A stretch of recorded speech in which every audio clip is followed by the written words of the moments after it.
Capítulo 5. A brigada entrou na Operação Centauro como um destacamento separado do 4º Regimento da Cavalaria. Recebemos apoio na forma de 3 esquadrões de cavalaria leve de Verden, que eu designei ao grupo de combate Vreend. Do restante da brigada, à semelhança da campanha em Aedir, destaquei os grupos de combate Sievers e Morteisen, cada um composto de 4 esquadrões. Saímos da região de concentração nas redondezas de Driechot na noite de 4 para 5 de agosto. A ordem dada aos grupos foi alcançar a fronteira estratégica Vidor-Carcano-Armeria, bloquear a travessia do Ina, aniquilar o inimigo encontrado, mas desviar dos principais pontos de contra-ataque. Iniciando incêndios, particularmente à noite, iluminar o caminho para as divisões do 4º Regimento, criar pânico entre a população civil e fazer com que os fugitivos provocassem congestionamento em todas as artérias de comunicação na retaguarda do inimigo. Disfarçando um cerco, empurrar os destacamentos do inimigo em retirada em direção às emboscadas existentes. Eliminando grupos escolhidos da população civil e prisioneiros, despertar pavor, aprofundar a sensação de pânico e quebrar a moral do inimigo. A brigada executou as tarefas aqui enumeradas com grande empenho militar. Ela trai pelo imperador e pela pátria. O glorioso caminho de combate da 7ª Brigada da Irlanda de Cavalaria. Milva não conseguiu alcançar os cavalos e salvá-los. Testemunhou o roubo deles, mas foi uma testemunha impotente. Primeiro, foi levada pela multidão descontrolada, tomada pelo pânico. Depois, o caminho foi barrado por carroças movendo-se a grande velocidade. Em seguida, ficou presa num barulhento e lanoso rebanho de ovelhas, e sair dele foi como se estivesse passando por um monte de neve. Por fim, perto do Shotla, saltar para dentro de um pântano, cujas margens eram cobertas de juncos, salvou-a das espadas dos Nilfgaardianos que exterminavam sem piedade os fugitivos amontoados à beira do rio, não poupando nem mulheres e crianças. Milva pulou para dentro da água e passou para outra margem, ora atravessando o rio a pé, ora nadando de costas entre os cadáveres levados pela correnteza. Retomou a perseguição dali. Lembrou-se da direção tomada pelos camponeses que roubaram Ploca, Pégaso, o Garanhão Castanho e seu corcel negro. No cesto junto da sela do cavalo negro estava seu arco de valor inestimável. Infelizmente pensou. Enquanto andava, respingando a água acumulada nos sapatos, os outros precisam se virar sozinhos. Eu, droga, tenho de recuperar o arco e os cavalos. Primeiro recapturou Pégaso. O capão do poeta ignorava os sapatos de palha que cutucavam seus flancos e os gritos de precipitação de um cavaleiro inexperiente. Nem levou em consideração galopar, deslocando-se pelo bosque de bétulas de maneira lenta, sonolenta e preguiçosa. O camponês que o montava ficou bem atrás dos outros ladrões de cavalos. Quando escutou e viu Milva às suas costas, pulou do animal sem hesitar, e fugiu para o mato, segurando as calças com as mãos. Milva conseguiu conter o desejo ardente de surrá-lo e não o perseguiu. Saltou sobre o cavalo correndo, com força, fazendo com que as cordas do alaúde, amarrado aos sacos junto da sela, emitissem um zunir prolongado. Experiente em montar, obrigou o capão a galopar, ou melhor, a andar mais rápido, embora pesadamente, o que Pégaso considerava ser um galope. Contudo, até esse pseudo-galope foi suficiente, pois a fuga dos ladrões de cavalos foi freada por outro animal atípico, Ploca, a égua baia de Geralt, que, enraivecido por seu jeito amuado, inúmeras vezes prometera trocá-la, nem que fosse por um jumento, uma mula ou até um bode. Milva alcançou os ladrões no momento em que Ploca, nervosa pelo fato de o cavaleiro que a montava puxar as rédeas de maneira errada, jogou-o ao chão. Os outros camponeses pularam da sela para tentar acalmar a égua, que, descontrolada, dava coices. Estavam tão ocupados que notaram a presença de Milva só quando ela os atacou montada em Pégaso e deu um chute na cara de um deles, quebrando seu nariz. Reconheceu-o quando caía no chão, uivando e chamando a ajuda divina. Era Tamanco, o camponês que obviamente não tinha sorte com os outros humanos, sobretudo com Milva. Infelizmente Milva também foi abandonada pela sorte. Na verdade, não foi culpa da sorte, mas de sua própria arrogância e convicção, sustentada um pouco pela experiência de que era capaz de dar uma surra da maneira que achasse adequada em qualquer dupla de camponeses. No entanto, quando saltou da sela, levou um soco no olho e caiu no chão, sem se dar conta do momento certo em que isso aconteceu. Sacou uma faca, decidida a extirpar o agressor, porém levou um golpe tão violento na cabeça com um pau de madeira grosso que este quebrou, cobrindo seus olhos de lascas. Pó de madeira. Embora cega e ensurdecida, conseguiu segurar o joelho do camponês que Continuava golpeando-a com o que restara do pau de madeira, quando de repente ele uivou e caiu. O outro homem gritou, cobrindo a cabeça com as mãos. Milva esfregou os olhos e viu que o camponês protegia-se de uma chuva de golpes de um azorrague, executados por um cavaleiro sentado num lobuno. Levantou-se e chutou o pescoço do camponês caído. O ladrão de cavalos respirou ruidosamente, sacudiu as pernas e escarranchou-as. Milva aproveitou isso para descarregar sua raiva com mais um chute, medido com precisão. O camponês encolheu-se todo, apertou as mãos na virilha e soltou um uivo tão forte que a folhagem das bétulas começou a cair. O cavaleiro no lobuno conseguiu imobilizar o outro camponês e tamanco, cujo nariz sangrava. Depois expulsou-os para dentro da floresta, fustigando-os com o azorrague. Voltou para açoitar aquele que uivava, mas deteve o cavalo, pois Milva conseguira apanhar seu corcel negro e já tinha o arco e a flecha nas mãos. A corda estava meio esticada, e a ponta da flecha, voltada para o coração do cavaleiro. Por um momento ficaram olhando um para o outro. Então, o cavaleiro, com um movimento demorado, tirou de trás do cinturão uma flecha com empenagem comprida e jogou-a aos pés de Milva. Sabia, falou com calma, que teria a oportunidade de lhe devolver sua flecha, elfa. Não sou elfa, Nilfgaardiano. Não sou Nilfgaardiano. Abaixe, enfim, esse arco. Se eu desejasse seu mal, teria bastado eu ficar olhando como eles a maltratavam. Só o diabo, disse a arqueira entre os dentes, sabe quem você é e o que deseja para mim. Mas fico agradecida pelo resgate. E por minha flecha. E por aquele canalha que acertei mal na clareira. O ladrão de cavalos chutado e encolhido engasgava com o próprio soluço, enfiando a cara na folhagem que cobria o solo. O cavaleiro não olhava para ele, mas para Milva. Pegue os cavalos. Precisamos nos afastar do rio o mais rápido possível. O exército está vasculhando a floresta nas duas margens.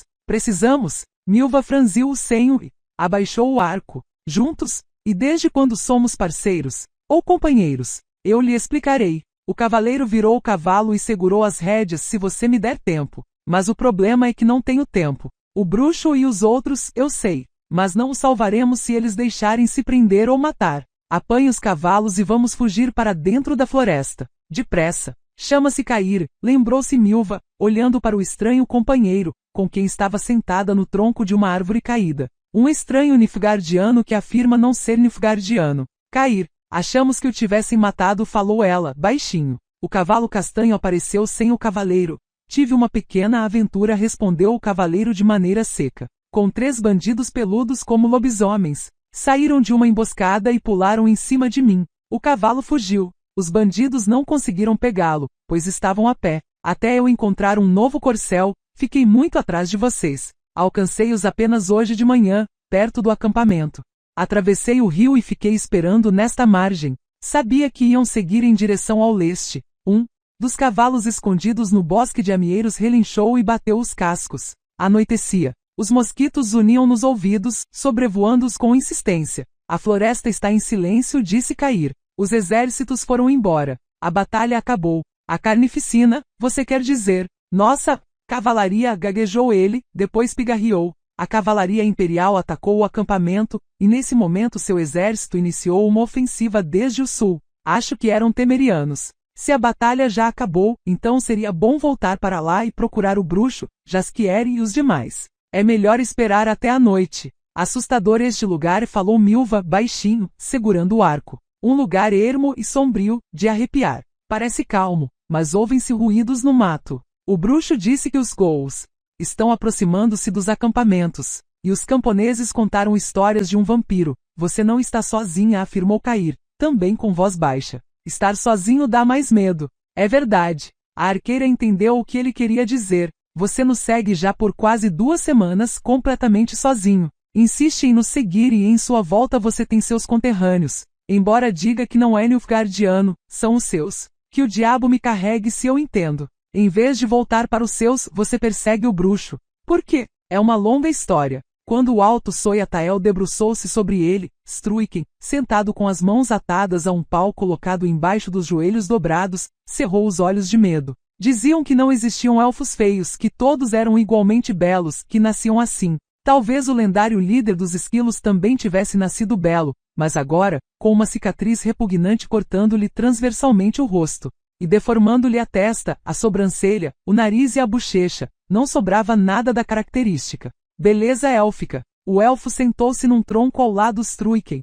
Sou Isengrim Faultiarna disse, novamente debruçando-se sobre o prisioneiro. Há 4 anos luto contra os humanos, há 3 sou o chefe do comando. Enterrei meu irmão, morto em combate, 4 primos e mais de 40 companheiros de armas. Em minha luta, tenho sido aliado de seu imperador, o que demonstrei inúmeras vezes, passando informações de reconhecimento para seu serviço secreto, ajudando seus agentes e residentes, aniquilando pessoas por vocês indicadas. Faultiarna interrompeu-se e fez um sinal com a mão enluvada. O Soyatael que estava ao lado levantou do chão uma pequena caixa de casca de bétula, da qual emanava um cheiro doce. Considerava e considero Nilfgaard meu aliado, continuou o elfo com a cicatriz. Por isso inicialmente não acreditei quando meu informante me avisou que preparavam uma emboscada para me pegar, que eu receberia uma ordem para me encontrar a sós com o emissário nilfgaardiano, e quando chegasse lá, seria preso. Não acreditei no que ouvi, mas, sendo cauteloso por natureza, fui ao encontro um pouco antes e acompanhado.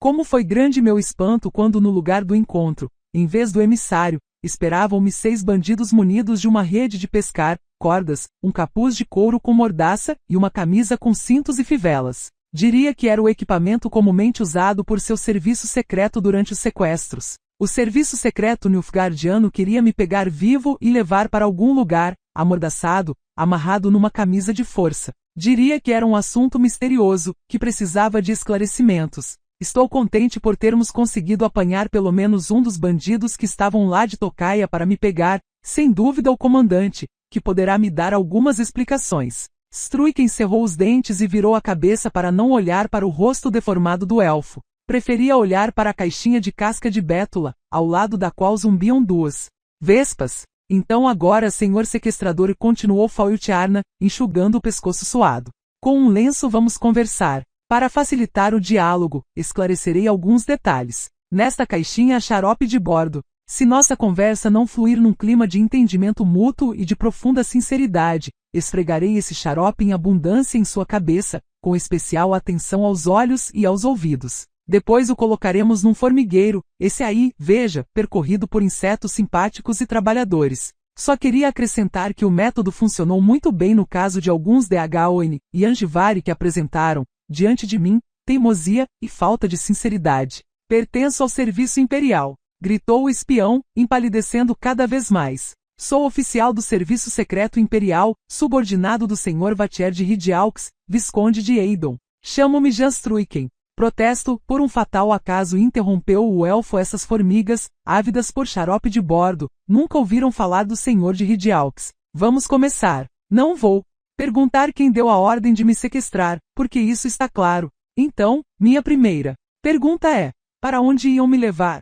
O agente nilfgaardiano agitou o corpo por entre as cordas e sacudiu a cabeça, pois parecia que as formigas estavam subindo em suas bochechas. No entanto, permaneceu calado. É pena. Faultiarna quebrou o silêncio, fazendo um sinal para o elfo com a caixinha. Esfregue nele. Mandaram transportá-lo para Verden, para o castelo de Nastrog. Berrou Struiken, por ordem do senhor de Hidialx. Obrigado. O que me esperava em Nastrog? Um interrogatório, sobre o que iam perguntar? Sobre os acontecimentos em Tanned. Por favor, desamarre-me. Vou contar tudo. É claro que vai contar. O elfo suspirou, esticando-se. Já que demos o primeiro passo, e nesses casos o primeiro passo é sempre o mais difícil. Continue. Recebi a ordem de forçá-lo a confessar onde se escondiam Vilgefortz e Rience, e Cair Mavr-DYFFRYN, o filho de Sealash. Engraçado. Fazem uma emboscada para me perguntar sobre Vilgefortz e Rience? O que eu posso saber sobre eles? Que ligações poderia ter com eles? E o assunto de Cair é ainda mais engraçado.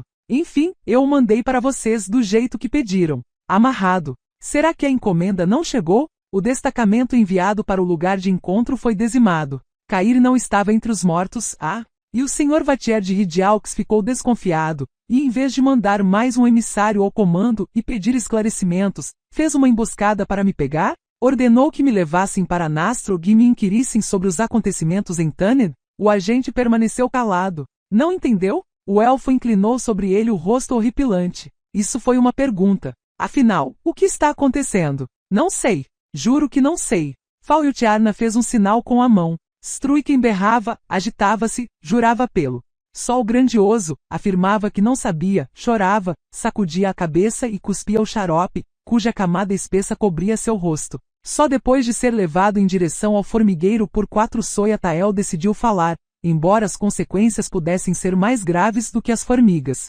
Senhor, se ficarem sabendo, vão me matar. Mas eu vou contar. Vi as ordens secretas. Escutei. Vou falar tudo, é claro. O elfo assentiu com a cabeça. O recorde no formigueiro, de 1 hora e 40 minutos, pertence a um oficial dos destacamentos especiais do rei Demaven. Mas, afinal, ele também falou. Comece, então. Seja rápido, lógico e direto. O imperador está convencido de que foi traído em Tanner. Vilgefortz de Rogeven, o feiticeiro, seria um dos traidores, assim como seu auxiliar, chamado Rience, e, sobretudo, Cair Mavr DYFFRYNA Vatier. O Sr. Vatier não tem certeza se o senhor também não participou dessa traição, até inconscientemente. Por isso mandou prendê-lo e levá-lo secretamente a Nastrog. Senhor, Faultiarna, trabalho no serviço secreto há 20 anos. Vatier de Ridiaux é meu terceiro chefe, por favor, seja mais claro. E pare de tremer. Se for sincero comigo, vai ter a chance de servir a mais alguns chefes. Embora isso fosse mantido em profundo segredo, eu sabia quem Vilgefortz e Cair tinham de capturar na ilha. E parece que o conseguiram, porque trouxeram para Lothgrim. Essa, qual é o nome dela, a princesa de Cintra. Pensamos que havia sido um sucesso, que Cair e Rience seriam nomeados barões, e esse feiticeiro receberia pelo menos o título de conde. E em vez disso, o imperador chamou Coruja, quer dizer, o Sr. Selin, assim como o Sr. Vatier, e mandou prender Cair, e Rience, e Vilgefortz. Todos que poderiam saber de alguma coisa sobre Tanith e sobre esse assunto seriam submetidos à tortura. E o senhor também. Não era difícil adivinhar que se tratava de uma traição. Que uma princesa falsa fora trazida para Lothgrim. A gente ficou ofegante, respirando nervosamente com a boca colada com xarope de bordo. Desamarrem-no e ordenou Faultiarna a seus esquilos e o deixem limpar o rosto. A ordem foi executada imediatamente. Após um momento, o organizador da emboscada mal-sucedida já estava em pé diante do lendário comandante do Soyatael com a cabeça abaixada. Faultiarna olhava para ele com indiferença. Tire todo o xarope dos ouvidos e falou enfim. Ouça bem e aguce a memória, como um espião com longa experiência deve fazer. Darei a prova de minha lealdade ao imperador, relatarei por completo os assuntos de seu interesse. Você vai transmitir tudo, palavra por palavra, a Vatier de Ridiaux. O agente inclinou a cabeça, num gesto de obediência. Em meados de Blat, ou de acordo com seu calendário, no início de junho começou o elfo Enid Angleana, a feiticeira, conhecida como Francesca Findabair, entrou em contato comigo. Logo depois, por ordem dela, chegou a meu comando um tal Rience, supostamente um factotum de Vilgefortz de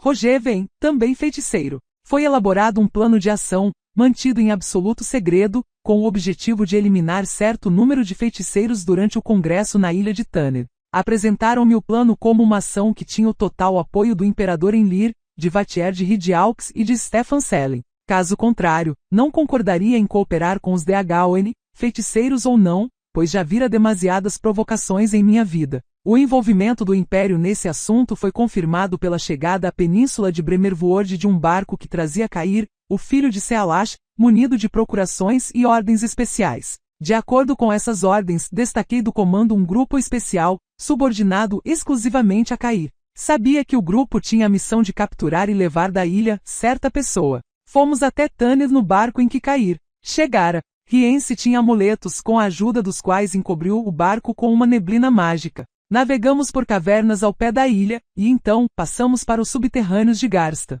Já ali nos demos conta de que algo estava errado. Rience recebeu alguns sinais telepáticos de Vilgefortz. Sabíamos que teríamos de participar de uma luta que estava em curso. Estávamos prontos. Tivemos sorte, pois logo depois de sair dos subterrâneos entramos no inferno. O elfo franziu o rosto ferido, como se a lembrança lhe causasse dor. Depois do sucesso inicial, as coisas começaram a complicar. Não conseguimos eliminar todos os feiticeiros reais, tínhamos grandes perdas. Alguns dos feiticeiros que participavam da conspiração também foram mortos, outros, um por um, começaram a se teleportar numa tentativa de salvar a pele. Em certo momento Vilgefortz desapareceu, depois Rience e logo em seguida Enid Angleana. Considerei este último desaparecimento o derradeiro sinal para recuar. No entanto, não dei a ordem, pois esperava o retorno de Cair e seu grupo, que logo no início da ação haviam partido para cumprir sua missão. Já que não voltavam, fomos procurá-los. Faltiarna fixou os olhos no agente nilfgaardiano.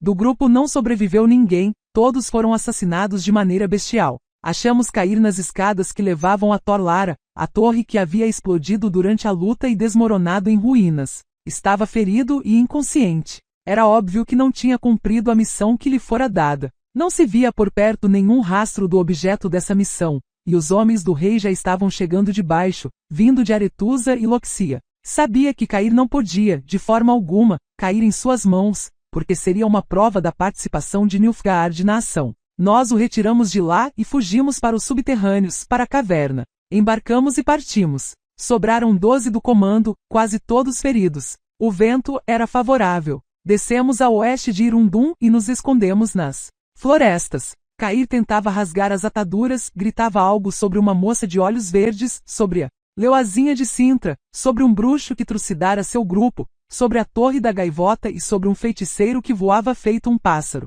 Exigia um cavalo, ordenava voltar à ilha, referia-se às ordens imperiais, que, nessa situação, tive de reconhecer como devaneios de um louco. Em Aedir, como já sabíamos, a guerra eclodira e considerei mais importante recriar às pressas o comando derrotado e retomar a luta contra os Dagaoin. Cair ainda estava conosco quando na caixa de contato achei a ordem secreta. Fiquei pasmado. Embora Cair, evidentemente, não tivesse cumprido sua missão, nada indicava que pudesse ser acusado de traição. Contudo, não deliberei muito, considerei isso um assunto seu que vocês mesmos deveriam esclarecer. Cair, quando o amarraram, não relutou, estava calmo e resignado. Mandei colocá-lo num caixão de madeira, e com a ajuda de um avecar conhecido, entregá-lo no local estipulado na carta. Confesso que não estava disposto a desfalcar meu comando para fazer a escolta. Não sei quem matou seus homens no lugar do encontro. E só eu tinha conhecimento da localização. Então, se não se conformam com a versão do assassinato completamente casual de seu destacamento,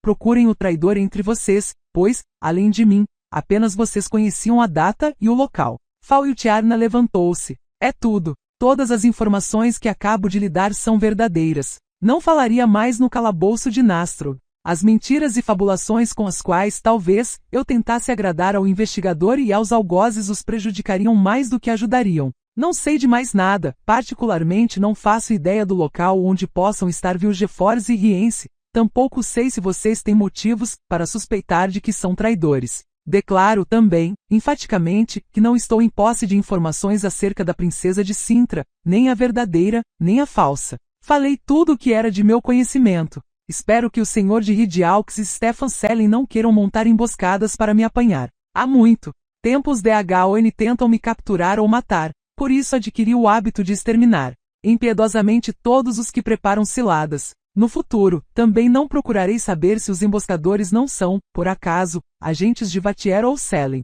Não vou ter nem tempo, nem vontade para tratar desse tipo de coisas. Fui claro? Strui quem assentiu com a cabeça e engoliu a saliva. Então, pegue o cavalo, espião, e saia de meus bosques. Isso significa que iam levá-lo para o algoz nesse caixão, murmurou Milva. Estou entendendo, mas tenho uma dúvida. Por que você segue o bruxo em vez de se esconder em algum lugar? Ele está com muita raiva de você. 2 vezes poupou sua vida, 3 vezes. Eu presenciei 2. Embora não tenha sido você que quebrou os ossos dele em Taned, como eu pensava, não sei se é seguro aproximar-se de sua espada novamente. Não entendo muito dessas suas brigas, mas você me salvou e parece ser um bom homem. Vou lhe dizer em poucas palavras. O bruxo rende os dentes e solta faíscas quando se lembra daqueles que sequestraram sua Ciri para Nilfgaard. E se cuspirem nele, a saliva vai evaporar na hora. Ciri repetiu Cair. Ele a chama de maneira bonita. Não sabia? Não. Quando estava por perto, sempre a chamavam de Cirila ou Leoazinha de Sintra. E quando esteve comigo, pois já esteve, não proferiu uma única palavra, embora eu tivesse salvado sua vida. Só o diabo consegue entender tudo isso. A arqueira balançou a cabeça. Seu destino é complicado, Cair, emaranhado e arrevezado. Não é para minha cabeça. E você, como se chama? Perguntou ele, de repente. Milva, Maria Barrin. Mas me chame de Milva. O bruxo está indo para a direção errada, Milva falou Cair depois de um momento. Ciri não está em Nilfgaard. Não foi sequestrada para Nilfgaard. Se é que realmente foi sequestrada. Como assim? É uma longa história. Em nome do sol grandioso. Fringila ficou parada à porta, inclinou a cabeça para o lado e com espanto olhou para a amiga. O que você fez com os cabelos, Assiri? Lavei, respondeu Assiri Varanaíde secamente. E penteei. Entre, por favor. Sente-se. Desça da poltrona, Merlin. Chispa. A feiticeira sentou-se na poltrona abandonada pelo gato, que saíra com relutância, e não tirava os olhos do penteado da amiga. Pare de estranhar. Assiri ajeitou os cachos brilhosos e macios com a mão. Decidi mudar um pouco. Além disso, segui seu exemplo. Eu, Fringila Vigo riu baixinho, sempre fui considerada excêntrica e rebelde. Mas quando a virem na academia ou na corte, não tenho o hábito de frequentar a corte, cortou Assiri. E a academia terá de se acostumar. Vivemos no século XIII. Está mais do que na hora de mudar essa superstição de que os cuidados da beleza exterior são prova de instabilidade e superficialidade da mente. As unhas também. Fringila estreitou levemente os olhos verdes, aos quais nada escapava. Não a estou reconhecendo, minha querida. Um feitiço simples, respondeu Assiri com frieza, deveria ser suficiente para você saber que sou eu e não um doppelganger. Se precisar, lance o feitiço, e depois proceda ao que lhe pedi. Fringila Vigo acariciou o gato, que se esfregava em sua canela, miando e espreguiçando-se, fingindo que era um gesto de simpatia, e não uma sugestão disfarçada para que a feiticeira saísse da poltrona. No entanto, você falou sem levantar a cabeça, foi requisitada pelo senescal Sealash Grufid, não foi? Fui, sim, confirmou Assiri com voz baixa. Sealash me visitou, desesperado, pedindo ajuda e intercessão para socorrer seu filho, que Enlir mandou capturar, torturar e matar. A quem ia se dirigir, senão a uma parente? Mavra, a esposa de Sealash, mãe de Cair, é minha sobrinha, a filha mais nova de minha irmã. Mesmo assim, não lhe prometi nada, pois não posso fazer nada nesse caso. Recentemente, houve circunstâncias que não me permitem atrair a atenção sobre mim. Vou explicar-lhe, mas só depois de ouvir as informações que pedi que você conseguisse. Fringila Vigo discretamente expeliu o ar com alívio. Temia que a amiga quisesse se envolver no assunto de Cair, o filho de Sealash, que nada prometia de bom e até cheirava a cadafalso. Receava também que Assiri solicitasse sua ajuda, que ela simplesmente não saberia negar. Em meados de julho começou a corte toda, reunida em Lochgreen. Teve a oportunidade de admirar uma garota de 15 anos, supostamente a princesa de Cintra, que Enlir, durante a audiência, insistia em chamar de rainha, tratando-a com tanta generosidade que surgiram boatos sobre seu casamento próximo. Ouvi falar disso. Assiri acariciou o gato, que, desencorajado por Fringila, agora tentava apoderar-se de outra poltrona. Ainda se comenta sobre esse casamento de cunho indubitavelmente político, mas já em tom mais baixo e com menos frequência, pois a Cintrense foi levada a Darnhovan. Em Darnhovan, como você sabe, costuma-se encarcerar os prisioneiros de Estado. E, quanto às candidatas à imperatriz, é, decididamente um caso raro. Assiri não disse nada. Esperava pacientemente, olhando para suas unhas lixadas e pintadas. Certamente você se lembra, continuou Fringila Vigo, de que há 3 anos, Enlir chamou todos nós e ordenou que localizássemos certa pessoa no território dos Reinos do Norte. E certamente você se lembra de como ele ficou enraivecido quando não conseguimos fazê-lo. Albrich, que explicou que não havia a possibilidade de sondar a uma distância tão grande, sem mencionar o fato de furar telas, foi horrivelmente insultado por ele. Agora escute. Uma semana depois da famosa audiência em Lochgreen, quando se festejava a vitória alcançada nas redondezas de Aldersberg, Enlir viu Albrich e eu na sala do castelo, e nos honrou com uma conversa, cujo sentido foi, sem banalizar demais, o seguinte: vocês são parasitas, indolentes e preguiçosos. Seus truques mágicos custam-me uma fortuna e não têm nenhuma utilidade. Em 4 dias um astrólogo conseguiria executar a tarefa que toda a sua lastimável academia não conseguiu cumprir. Assiri Varanaído bufou com desdém e continuou a acariciar o gato. Fiquei sabendo sem dificuldade, prosseguiu Fringila Vigo, que esse astrólogo, que faz milagres, não era ninguém menos que o famoso Chartzius. Então procuravam essa Cintrense, candidata à imperatriz. Chartzius a encontrou. E aí? Foi nomeado secretário de Estado ou chefe do Departamento de Assuntos Inexecutáveis? Não. Foi preso numa masmorra na semana seguinte. Receio que não estou entendendo o que isso tem a ver com Cair, o filho de Sealash. Paciência. Permita-me seguir a ordem dos fatos. É necessário. Desculpe-me. Sou toda ouvidos. Você se lembra do que Enlir Nos deu quando, há 3 anos, estávamos prestes a iniciar a perseguição? Uma mecha de cabelos. Isso mesmo. Fringila pegou uma bolsa pequena. Esta aqui. Cabelos clarinhos que pertenciam a uma menina de 6 anos. Eu guardei alguns fios. E é importante você saber que quem cuida da princesa Sintrense isolada em Danhova é Stella Congreve, condessa de Lidertal. Stella outrora contraíra algumas dívidas de gratidão comigo, por isso entrei em posse de outra mecha de cabelos sem problemas. Esta aqui, ó, ela é um pouco mais escura, mas é que os cabelos escurecem com a idade. Contudo, as mechas pertencem a 2 pessoas completamente distintas. Eu já o verifiquei, não há dúvida acerca disso. Quando ouvi que a Sintrense foi achada em Darnhovan, admitiu a Ciri Varanaid, e logo suspeitei de uma revelação desse tipo. Uma de 2 possibilidades: ou o astrólogo debochou do caso, ou se deixou envolver numa conspiração cujo objetivo era entregar a Enlir a pessoa errada. Uma conspiração que custará a cabeça cair a Epsialash. Obrigada.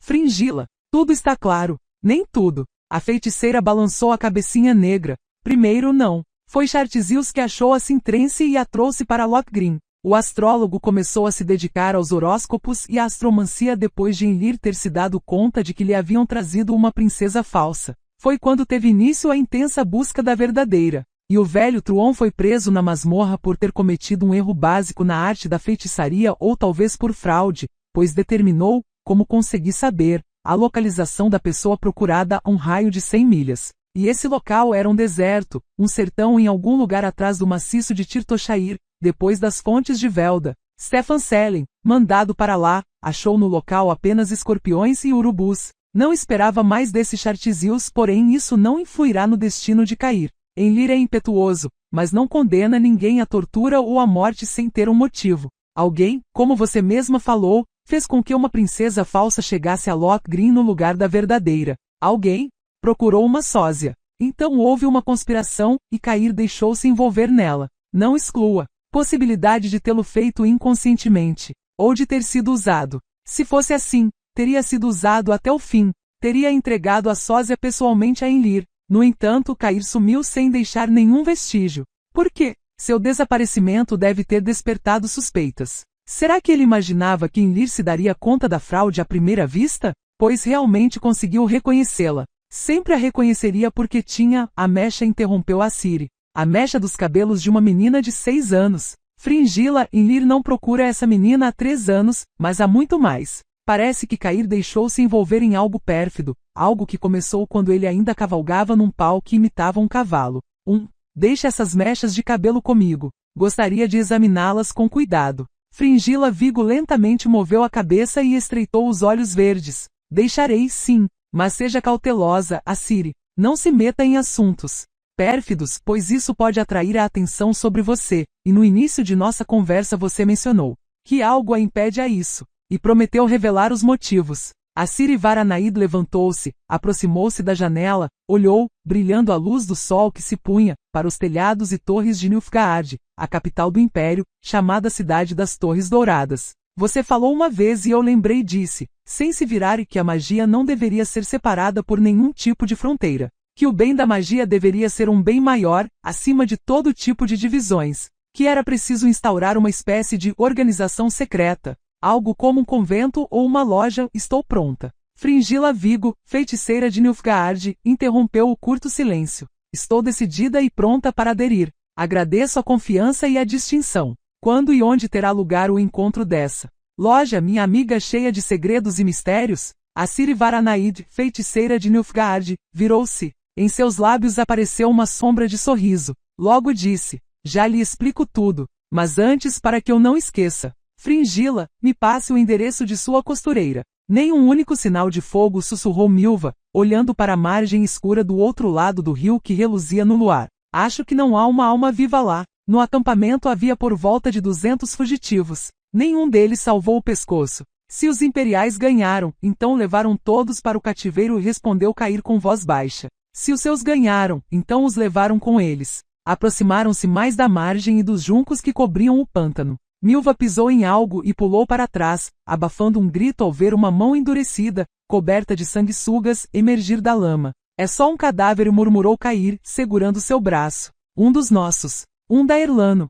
Quem? A 7ª Brigada da Irlana de Cavalaria. um escorpião prateado nos mangotes, pelos. Deuses! Milva estremeceu bruscamente, apertando o arco na mão suada. Você ouviu aquela voz? Que diabo foi aquilo? Um lobo? Ou um gol? Ou qualquer outro monstro? Ali, no acampamento, deve haver um monte de cadáveres. Droga, não vou para a outra margem à noite. Vamos esperar até o amanhecer. Milva! Que cheiro estranho, Regis! A arqueira inalou o aroma de absinto, sálvia, coentro e anis e se conteve para não gritar. Regis, é você? Sou eu. O barbeiro cirurgião surgiu da escuridão sem emitir nenhum ruído. Estava preocupado com você. Pelo que estou vendo, não está sozinha. Está vendo bem. Milva soltou o braço de Cair, que já estava desembainhando a espada. Já não estou sozinha, nem ele. Mas é uma longa história, como algumas pessoas dizem. Regis, o que aconteceu com o bruxo? E com Jaskier? E com os outros? Você sabe o que se passou com eles? Sei sim. Vocês têm cavalos? Temos. Estão escondidos. Entre os amieiros, vamos, então, para o sul, seguindo o curso do Xotla. Sem demora. Antes da meia-noite devemos estar nas redondezas de Armeria. E o que aconteceu com o bruxo e o poeta? Estão vivos? Estão. Mas enfrentam problemas. Que problemas? É uma longa história. Jaskier gemeu, tentando virar-se e ficar numa posição apenas um pouco mais confortável. No entanto, era uma tarefa inexecutável para alguém que estava deitado numa pilha de serragem e aparas de madeira que cediam, atado com cordas como um presunto pronto para ser defumado. Não nos enforcaram de primeira, gemeu. Isso é bom. É nisso que devemos depositar toda a nossa fé, fique calmo. O bruxo, também deitado, olhava com serenidade para a lua que se espreitava por um buraco no teto da barraca que servia de depósito de madeira. Você quer saber por que Vicegerde não nos enforcou de primeira? Porque devemos ser enforcados publicamente, ao amanhecer,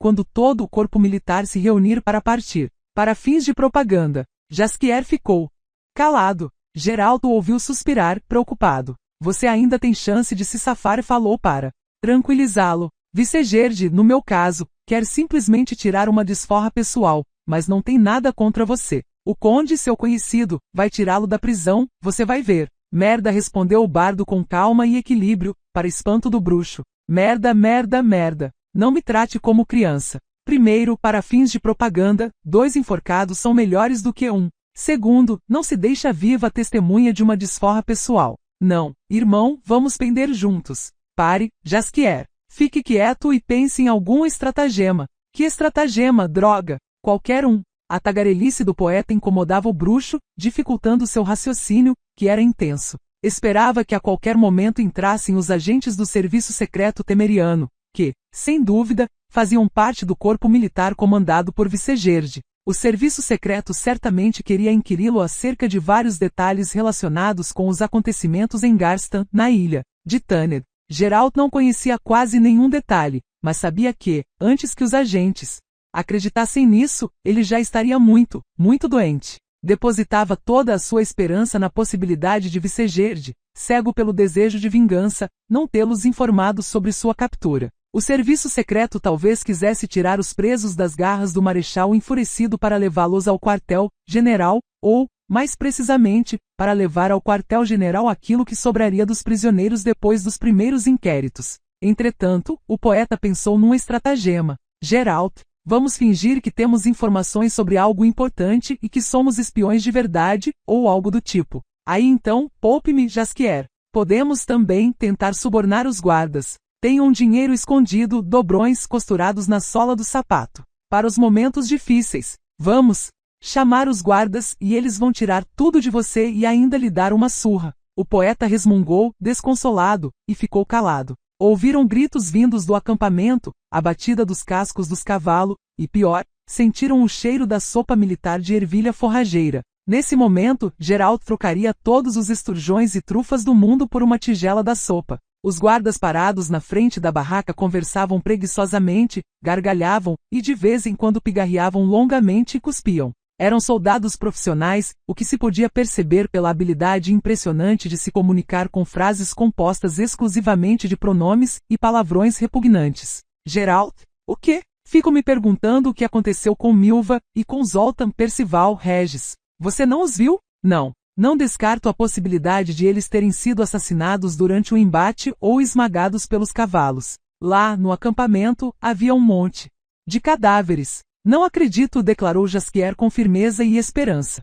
Não acredito que criaturas tão sagazes como Zoltan e Percival, ou Milva, não se iluda, não vão nos ajudar, mesmo que tenham sobrevivido. Por quê? Por 3 motivos. Primeiro, tem os próprios problemas. Segundo, estamos deitados numa barraca situada no meio do acampamento de um corpo militar que conta com uns tantos milhares de integrantes. E o terceiro motivo? Você falou em 3. Terceiro, respondeu o bruxo com voz cansada, o limite de milagres para este mês foi esgotado no momento em que as mulheres de Kerno reencontraram os maridos desaparecidos. Ali, o barbeiro cirurgião indicou os pontos flamejantes das fogueiras e tochas. Ali fica o forte de Armeria, atualmente o acampamento de um destacamento da inteligência militar do exército temeriano concentrado nos arredores de Maiena. É ali que o bruxo e Jaskier estão presos? Milva ficou em pé nos estribos. Ah, isso não é bom. Deve haver um monte de gente armada e guardas em volta. Não vai ser fácil nos enfiarmos lá. Não vão precisar fazer isso, respondeu Regis, descendo de Pégaso. O capão resfolegou longamente e virou a cabeça, sem dúvida enjoado pelo cheiro de ervas que penetrava suas narinas, exalado pelo barbeiro cirurgião. Não vão precisar esgueirar-se, repetiu. Vou resolver isso sozinho. Vocês vão esperar com os cavalos no lugar onde o rio brilha. Conseguem ver? Abaixo da estrela mais límpida da constelação das 7 cabras. Ali o Xotla deságua no Ina. Quando eu libertar o bruxo, vou indicar-lhe essa direção. Ele vai encontrá-los lá. Muito presunçoso, sussurrou Cair para Milva quando ficaram junto um do outro depois de descer das celas. Você ouviu? Ele vai libertá-lo sozinho, sem a ajuda de ninguém. Quem é ele? De verdade, não sei, murmurou Milva. Mas acredito nele e em sua capacidade de libertá-los. Ontem eu ouvi tirar uma ferradura incandescente da brasa com a mão nua. Será que é feiticeiro? Não, contestou Regis, posicionado atrás de Pégaso, dando prova de uma audição excepcionalmente sensível. De toda maneira, é importante quem eu sou. Não lhe pergunto acerca de seus dados pessoais. Sou Cair MavrdyffffrynA Epsialash. Obrigado, e estou cheio de admiração. Havia um tom de deboche na voz do barbeiro cirurgião. Quase não se ouve o sotaque nilfgaardiano nesse sobrenome nilfgaardiano. Não sou, chega, cortou Milva. Não é hora de discutir ou gastar tempo em bobagens. Regis, o bruxo está esperando pelo resgate. Não antes da meia-noite, disse o barbeiro cirurgião com frieza, olhando para a lua. Temos então um momento para conversar. Milva, quem é esse homem? Esse homem, a arqueira, um pouco zangada, tomou o partido de Cair e me salvou de uma aventura ruim. Esse homem, quando encontrar o bruxo, vai lhe dizer que está indo para a direção errada. Ciri não está em Nilfgaard. Realmente uma revelação. A voz do barbeiro cirurgião aplacou. E qual é sua fonte de informação, estimado Cair, filho de Sealash? É uma longa história. Jaskier não abria a boca.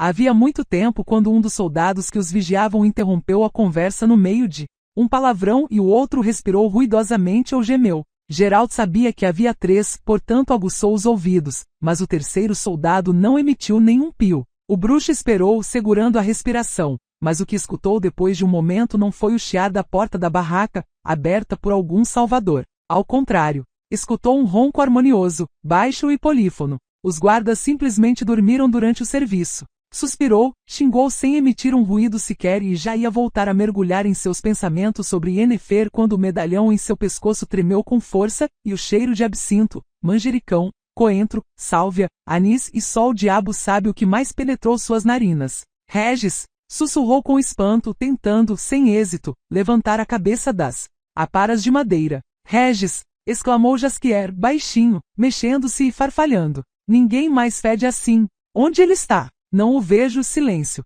O medalhão parou de tremer. Geralt escutou o poeta dar um suspiro de alívio, e, logo depois, o silvo de um gume cortando as cordas. Após um momento, Jaskier gemia de dor causada pela circulação que voltava a funcionar, abafando o gemido com o punho enfiado entre os dentes. Geralt.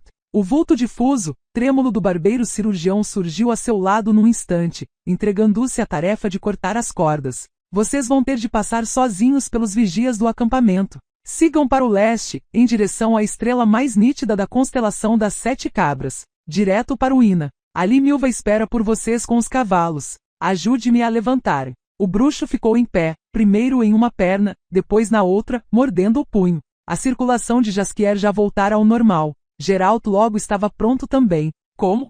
Vamos sair? Perguntou o poeta. Os vigias à porta estão roncando, mas podem, não podem. Interrompeu Regis, num sussurro. Mas tomem cuidado ao saírem. A lua está cheia, o acampamento está todo iluminado pela luz das fogueiras e das tochas. Embora seja noite, há movimento por todo lado, mas, de certo modo, isso é bom. Os vigias já estão cansados de gritar. Saiam. Boa sorte. E você? Não se preocupem comigo. Não esperem por mim, nem olhem para trás. Mas Jaskier sibilou o bruxo. Você não deve se preocupar com ele, escutou? Saiam, repetiu Regis. Boa sorte. Até a vista, Geralt. O bruxo virou-se para ele. Obrigado por me salvar e disse, mas é melhor nunca nos encontrarmos. Você me entende? Absolutamente. Não percam tempo. Os vigias dormiam em poses pitorescas, roncando e estalando a língua. Nenhum deles se mexeu quando Geralt e Jaskier esgueiraram-se pela porta entreaberta. Nenhum reagiu quando o bruxo tirou de dois deles, sem cerimônia, as grossas capas de lã. Não é um sono normal.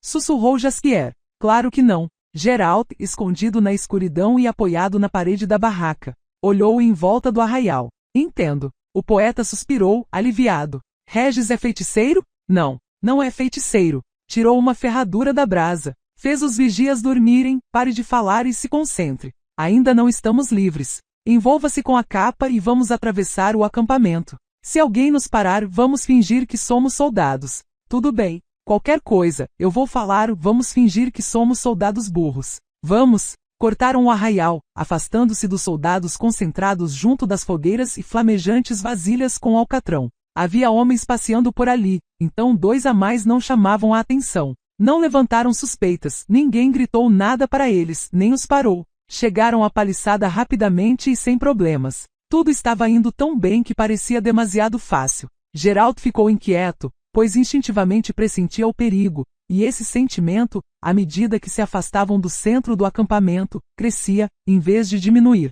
Assegurava a si mesmo que não havia nada de estranho nisso, numa noite tão movimentada não.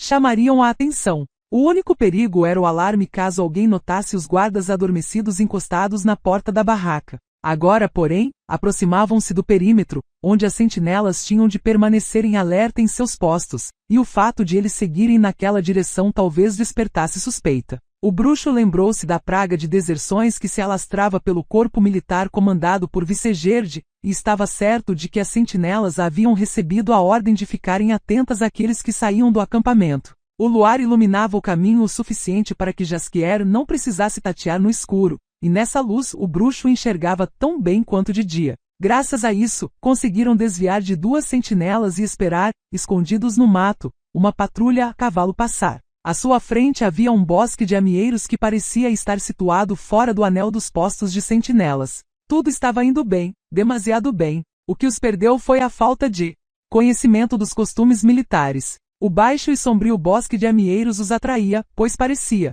um bom esconderijo. No entanto, como em qualquer acampamento militar, havia soldados designados para o posto de sentinela que, em vez de ficarem na guarita, iam para o mato. De lá, aqueles que não estavam dormindo podiam observar tanto o inimigo como os próprios oficiais inoportunos, caso eles quisessem aparecer para fazer uma inspeção surpresa. Mal Geralt e Jaskier se aproximaram do bosque de amieiros, algumas figuras e pontas de lança surgiram diante de seus olhos. Qual é a senha? Sintra, falou Jaskier sem hesitar. Todos os soldados caíram na gargalhada. Ah, gente, disse um deles. Vocês não têm imaginação. Poderiam ter inventado algo mais original, mas não, é sempre Sintra. Estão com saudade de casa, hein? O preço é o mesmo de ontem. Jaskier rangeu os dentes tão alto que foi possível ouvir. Geralt avaliou a situação e suas chances, mas o resultado pareceu pouco promissor. Mais rápido, apressou-os o soldado. Se quiserem passar, paguem o pedágio, aí fingiremos que nada aconteceu.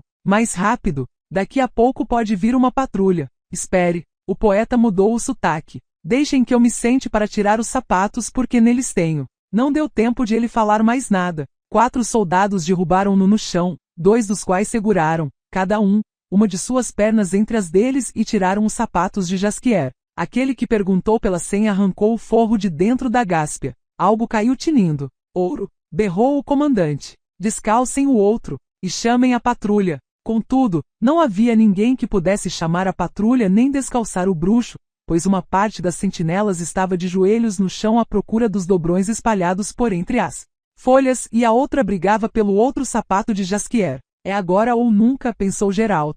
Imediatamente deu um soco na mandíbula do comandante e ainda o chutou na lateral da cabeça enquanto caía. Os caçadores de ouro nem notaram o que acontecera. Jaskier levantou-se às pressas e foi correndo pelo mato, deixando as ataduras dos pés à solta. Geralt corria atrás dele. Socorro! Socorro! Uivou o comandante das sentinelas caído. Após um momento, seus companheiros apoiaram-no nos gritos. Patrulha! Vagabundos! Gritou Jaskier enquanto corria. Bandoleiros! Vocês roubaram meu dinheiro. Economize a respiração, burro. Você está vendo a floresta? Corra para lá. Alarme! Alarme! Corriam. Geralt xingou enraivecido quando ouviu os gritos, os sibilos, a batida dos cascos e os relinchos dos cavalos atrás deles e adiante também. Sua surpresa foi curta, bastou dar uma olhada mais atenta. Aquilo que ele achou ser uma floresta era de fato uma formação da cavalaria que crescia como uma onda. Pare, Jaskier! Gritou. Logo em seguida, virou-se para a patrulha que o seguia a galope e assobiou agudamente com os dedos.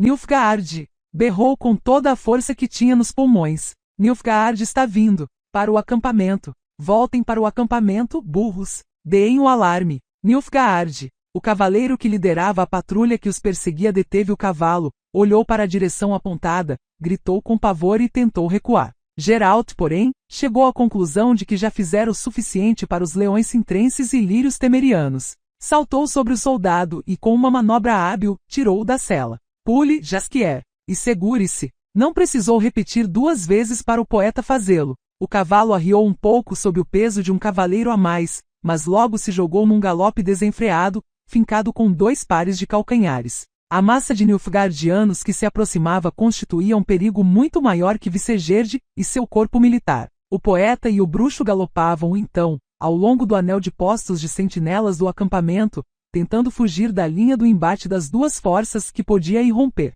a qualquer momento. Contudo, os nilfgaardianos estavam perto e os viram. Jaskier gritou. Geralt virou-se e percebeu que o paredão escuro da incursão nilfgaardiana começava a estender os tentáculos negros da perseguição em sua direção. Dirigiu o cavalo sem hesitar para o acampamento, ultrapassando a galope as sentinelas em fuga. Jaskier gritou de novo, mas dessa vez desnecessariamente, pois o bruxo também viu a cavalaria vindo do acampamento e aproximando-se deles. O corpo militar de Vicegerde aprontou-se num tempo admirável. Geralt e Jaskier estavam encurralados. Não havia saída. O bruxo mudou a direção da fuga novamente e forçou o cavalo a galopar, com mais força ainda, procurando escapar do vão que se fechava entre a bigorna e o martelo. Quando reluziu a esperança de uma manobra bem-sucedida, o silvo das remiges encheu o ar noturno. Dessa vez Jaskier gritou com toda a força e encravou os dedos nos flancos de Geralt. O bruxo sentiu algo quente derramado em sua nuca.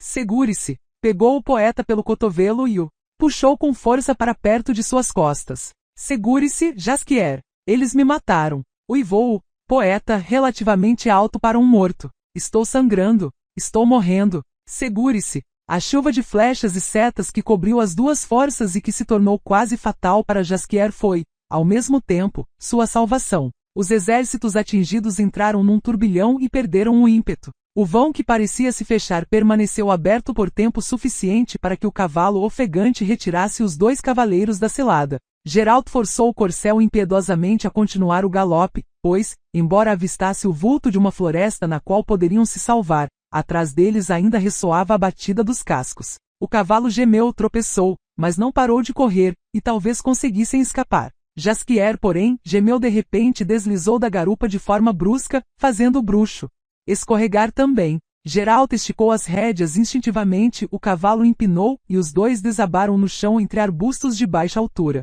O poeta caiu inerte e não se levantava, apenas gemia pavorosamente. A lateral da cabeça e o braço esquerdos estavam ensanguentados, e o negror do sangue brilhava ao luar. Atrás deles as forças enfrentavam-se com estrépito, tinidos e gritaria. Contudo, apesar da fervorosa batalha, os perseguidores nilfgaardianos não se esqueceram deles. 3 cavaleiros vinham em sua direção. O bruxo levantou-se, sentindo crescer nele uma onda de raiva fria e ódio. Saltou diante dos cavaleiros, desviando sua atenção de Jaskier. Não é que queria sacrificar-se pelo amigo. Simplesmente queria matar. O primeiro perseguidor voou por cima dele com um machado, mas não esperava que fosse confrontar um bruxo. Geralt desviou do golpe sem esforço, agarrou com uma das mãos a capa do Nilfgaardiano, que estava inclinado, e enfiou os dedos da outra mão atrás de seu cinturão. Puxou o homem com força, tirando-o da cela, jogou-se em cima dele e o esmagou. Só então se deu conta de que não tinha nenhuma arma.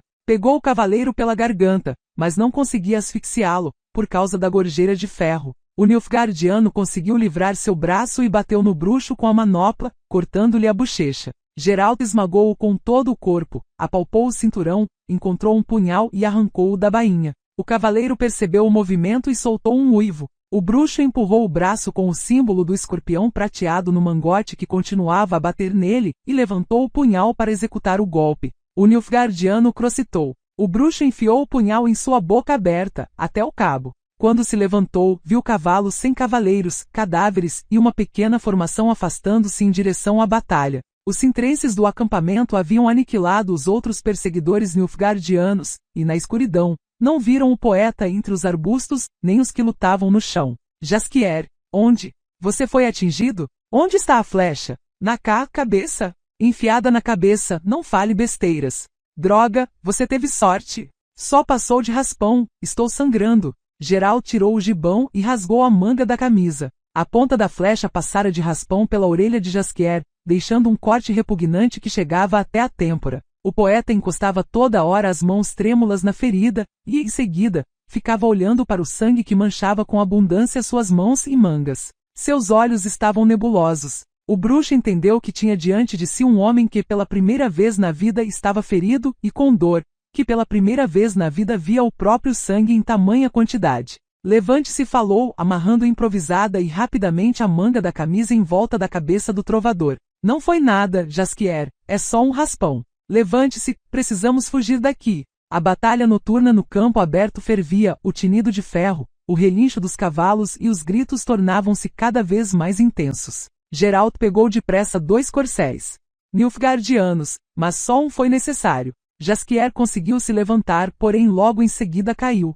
Pesado, gemeu e soluçou pavorosamente. O bruxo o ergueu, sacudiu-o para reanimá-lo e o colocou na cela. Sentou-se atrás dele e apressou o cavalo em direção ao leste, lá onde, acima do já visível feixe azul pálido da alvorada, estava suspensa a estrela mais límpida da constelação das 7 cabras. Já vai amanhecer, disse Milva, olhando não para o céu, mas para a superfície brilhante do rio. Os bagres estão perseguindo fervorosamente os salmões, e até agora não avistamos nem o bruxo, nem Jaskier. Será que Regis negligenciou o assunto? Não desperte o diabo, resmungou Cair, ajeitando a barrigueira do garanhão castanho recuperado. PFFT, porque de algum modo é assim. Se alguém se aproximar dessa sua seri, é como se colocasse a própria cabeça sob um machado. Essa menina traz azar e morte. Cuspa, Milva. PFFT, contra o mal olhado, contra o mal. Que frio, estou tiritando, e tenho sede, mas de novo vi um cadáver se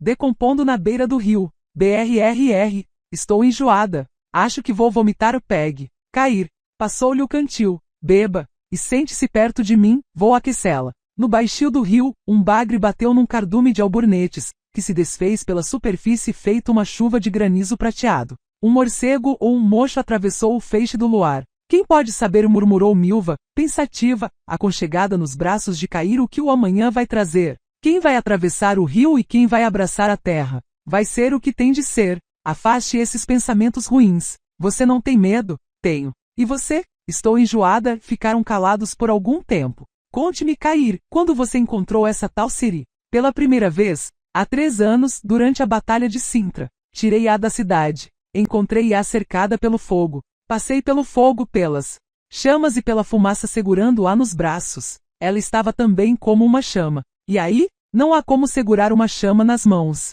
E se não é Ciri que está em Nilfgaard, disse ela depois de um longo silêncio, então quem está? Não sei. Drakengor, o forte redâneo transformado em campo de detenção para elfos e outros elementos subversivos, tinha tradições sombrias, criadas durante os 3 anos de seu funcionamento. Uma delas era o enforcamento ao amanhecer, outra, juntar antecipadamente os condenados à morte numa grande cela comum, de onde, ao sol nascente, eram levados para o cadafalso. De 10 a 20 condenados eram agrupados na cela, e todas as manhãs eram enforcados 3 ou 4. Os demais esperavam sua vez, o que podia durar muito tempo, até uma semana. Eles eram chamados de brincalhões, porque o ambiente na cela da morte sempre estava alegre. Primeiro, na hora das refeições, os prisioneiros recebiam um vinho ácido e muito aguado, que no jargão do campo recebera o nome de Dijkstra seco, pois não era segredo, que essa bebida que antecedia a morte era servida aos condenados por ordem pessoal do chefe do serviço secreto da Redânia.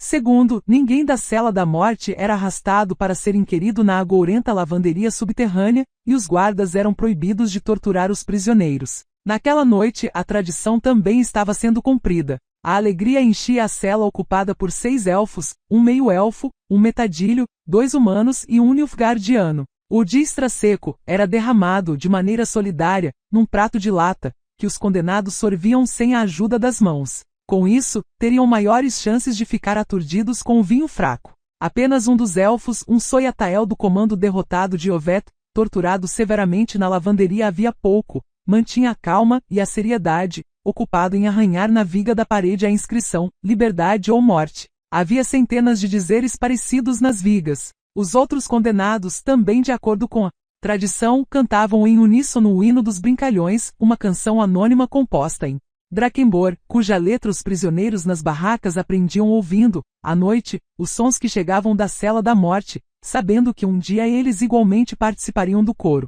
Dançam os enforcados nos cadafalsos, encolhem-se ritmicamente em tremores, cantam sua canção com melancolia e pendores. Os brincalhões entregam-se à diversão estupendamente. Todos os mortos relembram a hora em que o banco foi sacado, os pés voaram e seus olhos esgazearam. O ferrolho bateu, a porta rangeu, os brincalhões interromperam a canção. Os guardas que entravam ao amanhecer eram o sinal de apenas uma coisa. Num instante o coro ia ser desprovido de algumas vozes. A pergunta era, de quem? Os guardas entraram em grupo. Carregavam cordas que serviam para atar as mãos dos condenados levados para a forca. Um deles puxou o ar pelo nariz, enfiou o cacetete debaixo da axila, desenrolou um pergaminho, pigarreou. Echeltrogelton. Traigletan corrigiu o elfo do comando de Orvert sem ênfase. Mais uma vez olhou para a inscrição arranhada e levantou-se com dificuldade. Cosmo Baldenveg. O metadilho o engoliu em seco. Nazarian sabia que o haviam prendido sob a acusação de atos de sabotagem, executados por ordem do serviço secreto nilfgaardiano. No entanto, Baldenveg não reconhecia sua culpa e declarava com insistência que roubara por iniciativa própria os 2 cavalos da cavalaria, para ter lucro, e que Nilfgaard não tinha nada a ver com isso. Contudo, obviamente, não acreditaram nele. Nazarian levantou-se às pressas, estendeu as mãos aos guardas para que fossem atadas. Quando os 3 foram retirados da cela, os brincalhões restantes retomaram a canção. Dançam os enforcados nos cadafalsos, encolhem-se alegremente em tremores. O vento leva sua canção num refrão entoado nos arredores. A alvorada fervia em tons de encarnado e púrpura que prometiam um dia formoso e ensolarado. Nazarian reparou que o hino dos brincalhões induzia a um erro. Os enforcados não podiam executar uma dança animada dos condenados, pois a pena não era executada numa forca com uma viga transversal, mas num poste comum encravado no solo, e em vez de um banco sob os pés, usava-se um toco de bétula baixinho, muito prático, com marcas de uso frequente. No entanto, o autor anônimo da canção, enforcado havia 1 ano, não podia saber disso quando a compunha. Assim como todos os condenados, ele conheceu os detalhes pouco antes da morte. As execuções em Drakengborn nunca eram públicas. Tratava-se de um castigo justo, não de uma vingança sádica. Essas palavras eram, também, atribuídas a Dijkstra. O elfo do comando de Orvet livrou-se das garras dos guardas e subiu no toco sem demora, permitindo que lhe colocassem o laço da forca. Viva! O toco foi sacado de debaixo de seus pés. Para o metadilho, foram necessários 2 tocos colocados um por cima do outro. O suposto sabotador não emitiu gritos patéticos. Sacudiu as pernas curtas energicamente e ficou suspenso no poste. Sua cabeça caiu frouxa em seu ombro. Os guardas seguraram Nazarian, que de repente tomou uma decisão. Vou falar, declarou com voz rouca. Vou falar. Tenho informações importantes para Dijkstra. É um pouco tarde, disse, receoso, Vascoigne,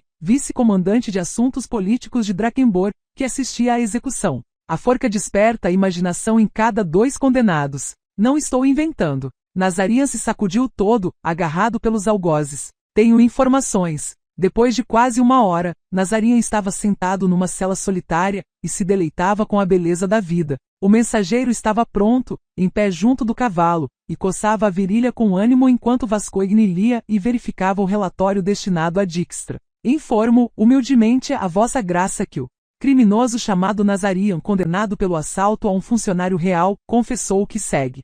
Cumprindo a ordem de um certo Riens, em um dia da lua nova do mês de julho deste ano, com 2 cúmplices seus, o meio-elfo Sirihu e Jagla, participou do assassinato dos magistrados Codringer e Fen na cidade de Dorian. Lá Jagla foi morto, enquanto o meio-elfo Sirihu matou os 2 magistrados e incendiou sua casa. O criminoso Nazarian culpa o tal Sirihu por tudo o que aconteceu, contesta e nega ter cometido o assassinato sozinho, provavelmente por medo de ser enforcado. Quanto às informações que possam despertar o interesse de vossa graça, antes do assassinato dos magistrados, os criminosos Nazarian, Sirihu e Jagla perseguiam o bruxo chamado Geralt de Rivia, que se encontrava em segredo com o magistrado Codringer. O criminoso Nazarian desconhece o motivo desses encontros, pois nem Riens, mencionado anteriormente, nem o meio-elfo Sirihu revelaram o segredo. Contudo, depois de apresentar o relatório a respeito dessa conspiração a Riens, este em seguida ordenou assassinar os magistrados.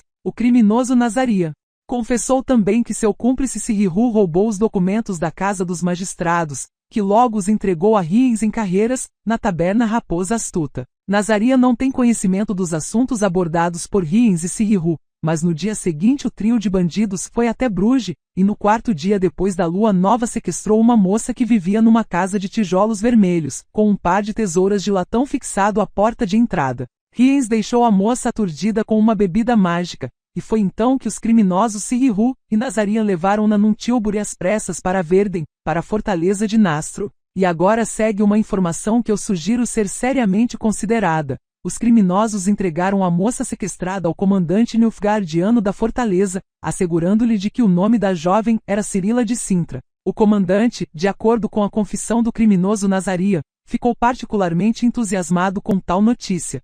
Envio estas informações altamente sigilosas à vossa graça por meio de um mensageiro. Enviarei também o protocolo detalhado do inquérito logo que o escrivão passá-lo a limpo. Peço humildemente a vossa graça instruções acerca do procedimento consequente com o criminoso Nazarian, se efetuar o açoitamento, para que se lembre de mais detalhes, ou o enforcamento, de acordo com as ordens anteriores. Despeço-me respeitosamente etc. Vascoigne assinou o relatório veementemente, selou e chamou o mensageiro. Dijkstra conheceu o conteúdo do relatório na noite do mesmo dia. Filipa Ilhart conheceu-o ao meio-dia do dia seguinte. Quando o cavalo que carregava Geralt e Jaskier surgiu do bosque ribeirinho de Amieiros, Milva e Cair estavam muito nervosos. Antes haviam ouvido os ruídos da batalha, pois a água do Ina propagava os sons a grande distância. Enquanto ajudava a tirar o poeta da cela, a arqueira viu como o bruxo ficou tenso ao notar a presença do Nilfgaardiano. Não teve tempo para dizer nada, tampouco Geralt, pois Jaskier gemia desesperadamente e estava fraco. Pousaram-no na areia e colocaram uma capa enrolada debaixo de sua cabeça. Milva já se preparava para trocar a atadura provisória ensopada de sangue quando sentiu uma mão em seu ombro, e um cheiro conhecido de absinto, anis e outras ervas. Regis, como era de seu costume, apareceu do nada, de repente, sem ninguém saber como. Permita-me, disse, sacando de sua bolsa funda utensílios e instrumentos médicos. Eu vou tratar disso. Jaskier gemeu de dor quando o barbeiro cirurgião retirou a atadura. Calma, falou Regis, lavando a ferida. Não é nada. É só um pouco de sangue. Apenas um pouco de sangue. Seu sangue tem cheiro bom, poeta. E foi então que o bruxo comportou-se de uma forma que Milva não esperava. Aproximou-se do cavalo e desembainhou a comprida espada nilfgaardiana que estava presa sob a aba da cela. Afaste-se dele, rosnou, aproximando-se do barbeiro cirurgião. Esse sangue tem cheiro bom, Regis repetiu, não prestando a mínima atenção ao bruxo. Não sinto o odor de nenhuma infecção, que numa ferida poderia provocar consequências trágicas. A artéria e as veias estão inteiras. Agora vai arder um pouco. Jaskier gemeu, inspirou o ar bruscamente. A espada tremeu nas mãos do bruxo, reluziu a luz refletida pelo rio. Vou dar alguns pontos, avisou Regis, ainda ignorando o bruxo e sua espada. Seja valente, Jaskier. E Jaskier foi valente. Já estou terminando. Regis começou a pôr a bandagem. Falando trivialmente, vai cicatrizar no dia de São Nunca. Jaskier é uma ferida perfeita para um poeta. Você vai andar como um herói de guerra ostentando uma faixa na testa, enquanto o coração das moças que olharão para você derreterá feito cera. Sim, é uma ferida verdadeiramente poética. Não é a mesma coisa que um tiro na barriga, com o fígado danificado, rins e intestinos despedaçados, os fluidos e as fezes espalhados para fora. Infecção do peritônio. Pronto, Geralt, já estou à sua disposição. Levantou-se, e o bruxo então pôs a espada em sua garganta num movimento tão ágil que passou despercebido. A face se rosnou para Milva. Regis nem tremeu, embora o gume da espada permanecesse apoiado em seu pescoço. A arqueira prendeu a respiração quando viu os olhos do barbeiro cirurgião acenderem-se na escuridão, brilhando com uma estranha luz felina. Vá lá, força, disse Regis com calma. Enfie a espada. Geralt Jasquier, deitado no chão, soltou um gemido, parecendo ter recuperado totalmente a consciência. Você enlouqueceu? Ele nos salvou da forca. Tratou de minha cabeça, salvou a garota no acampamento e nos socorreu também, lembrou Milva, baixinho. Calem-se. Vocês não sabem quem ele é. O barbeiro cirurgião não se mexeu, e, de repente, Milva viu aquilo que já deveria ter percebido havia muito tempo. Regis não tinha sombra. Exatamente, falou devagar. Vocês não sabem quem eu sou,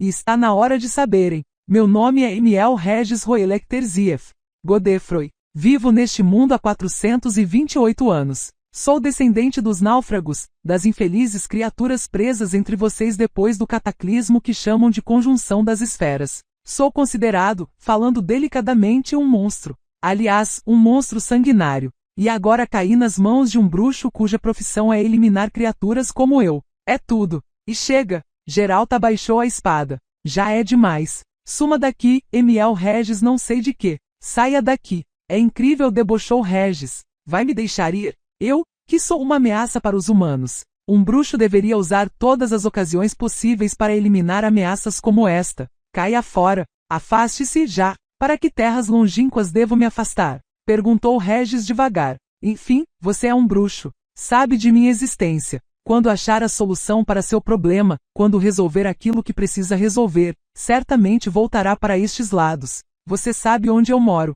Por onde ando, o que faço. Vai me seguir. Não exclua essa possibilidade. Se houver uma recompensa. Sou um bruxo. Desejo-lhe boa sorte. Regis fechou a bolsa e desenrolou a capa. Passe bem. Só mais uma coisa. Qual deveria ser o valor da recompensa por minha cabeça para você querer se importar? Que valor você me conferiria? Muito alto. Isso massageia meu ego. Dê-me um valor concreto. Vá para a puta que o pariu, Regis. Já, mas antes faça uma estimativa de quanto eu valho, por favor. Por um vampiro comum, eu cobrava o valor equivalente ao de um bom corcel. Contudo, você não é um vampiro comum. Quanto? Duvido, a voz do bruxo estava fria como gelo. Duvido que alguém possa pagar o preço. Entendo e agradeço. O vampiro sorriu, dessa vez mostrando os dentes. Vendo-o assim, Milva e Cair deram um passo para trás e Jasquier abafou um grito de pavor. Passem bem. Boa sorte. Passe bem, Regis. Igualmente. Emiel Regis Roelecter Zief Godefroy sacudiu a capa, envolveu-se nela com ímpeto e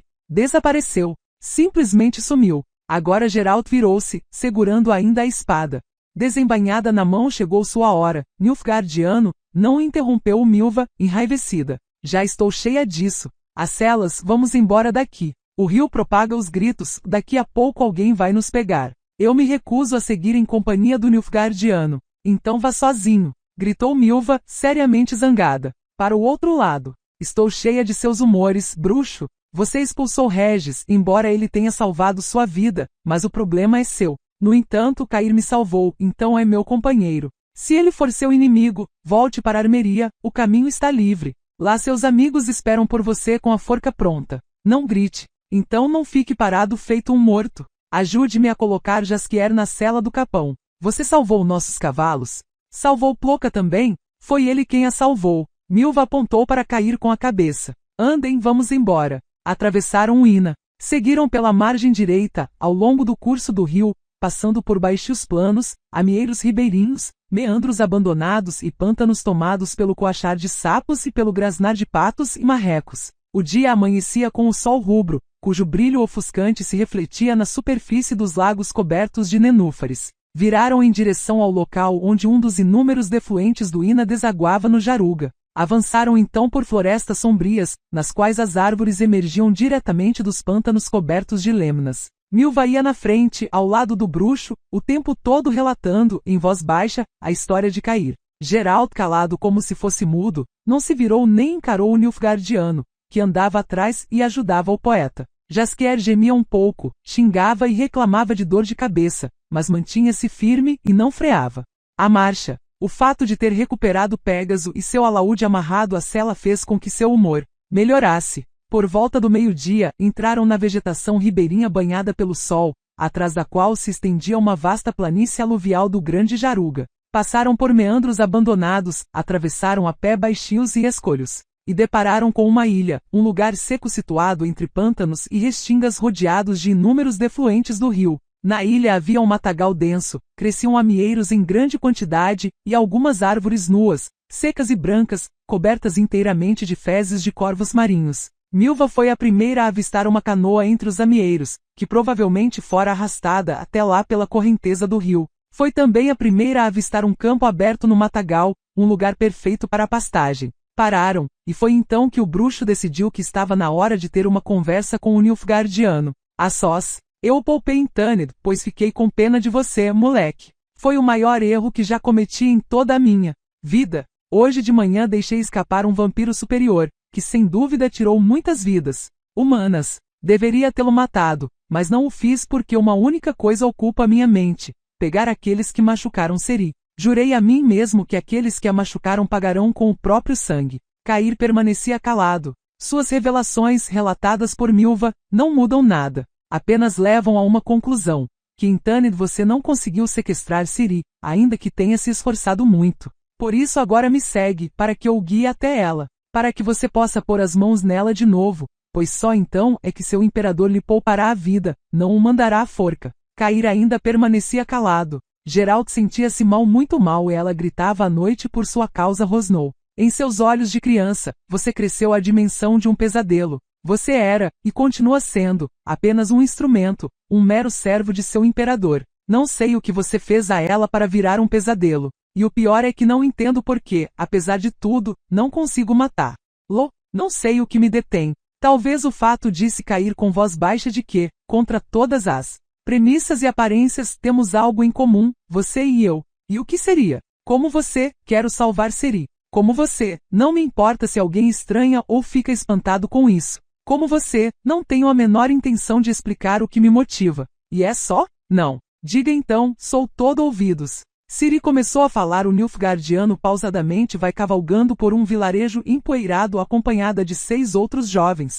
Entre eles há uma moça de cabelos curtos. Ciri dança em um celeiro e está feliz. Milva lhe contou meus sonhos. Não, não me contou nada. Não acredita em mim? Não. Cair abaixou a cabeça, foi cavando um buraco com o salto do sapato na areia. Esqueci, disse que você não pode nem acreditar nem confiar em mim. Entendo isso. Só que você, como eu, teve outro sonho. Um sonho que não contou a ninguém, pois duvido que queira revelá-lo. Pode-se dizer que ser vadio era simplesmente sortudo. Chegou a Loredo sem a pretensão de espionar alguém em particular. No entanto, não era por acaso que o vilarejo era conhecido como Toca dos Bandidos. Loredo estava situado na trilha dos bandidos. Bandoleiros e ladrões de todas as localidades ao redor do Velda Superior passavam por ali, encontravam-se para vender ou trocar o butim, abastecer-se, descansar ou divertir-se em companhia de outros bandidos. O vilarejo já fora queimado algumas vezes, mas os poucos moradores e os numerosos recém-chegados continuavam a reconstruí-lo.